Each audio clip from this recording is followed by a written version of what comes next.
I hope that I at least start to think rather than ask each other, as we have for an entire generation, what do you want to be? We have to ask ourselves, who do we want to be?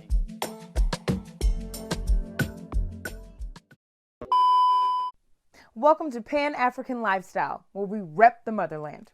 We post content regularly and invite you to subscribe and share. If you're a pal, that's a Pan-African Lifestyler.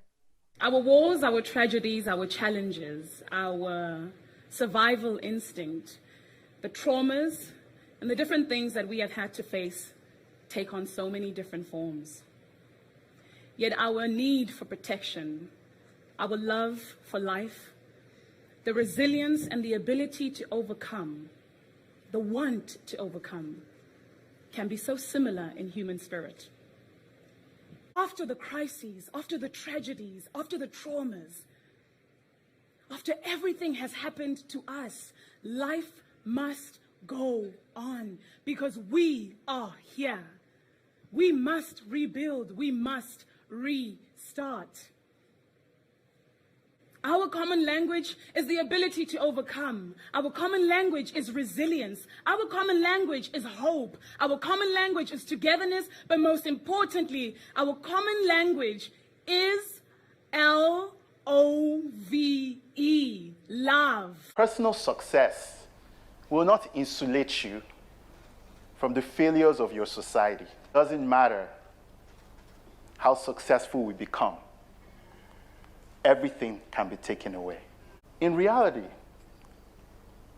we failed as societies because we are a people who define success by our individuality, by our individual success, rather than our society.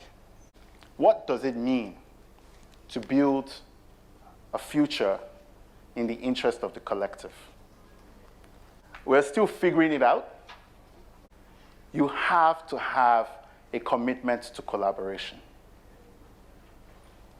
You see, Africans are the most fiercely competitive people I have ever seen in my life.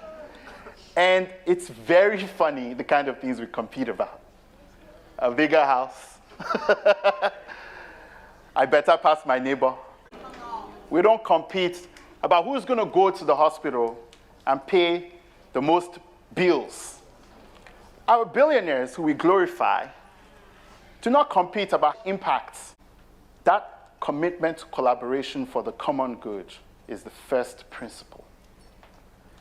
The second principle is the courage to stand up against vested interests. We have to be able to speak up. That is the identity that defines our excellence.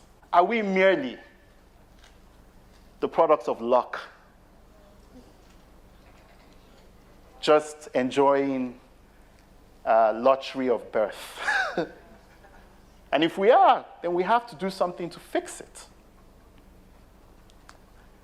And the third is the concern to act now. You need to come home. Why can't you change people's lives today? It is a sense of responsibility. It is a deep understanding of the idea that I am because we are. It's not just a saying we say to sound kumbaya. In the first book of Corinthians, verses 10, verse 24, it says, let us not seek our own interest, but the interest of each other. Our elite have to do better. We have to grow up. We have to take responsibility for our societies. I hope that I at least start to think rather than ask each other, as we have for an entire generation, what do you want to be? We have to ask ourselves, who do we want to be? Thanks for tuning into Pan-African Lifestyle. Share your thoughts in the comments section and follow us on TikTok and Instagram at Pan-African Lifestyle to be inspired. For awesome PAL merch, check out panafricanlifestyle.com/shop. Keep repping the motherland.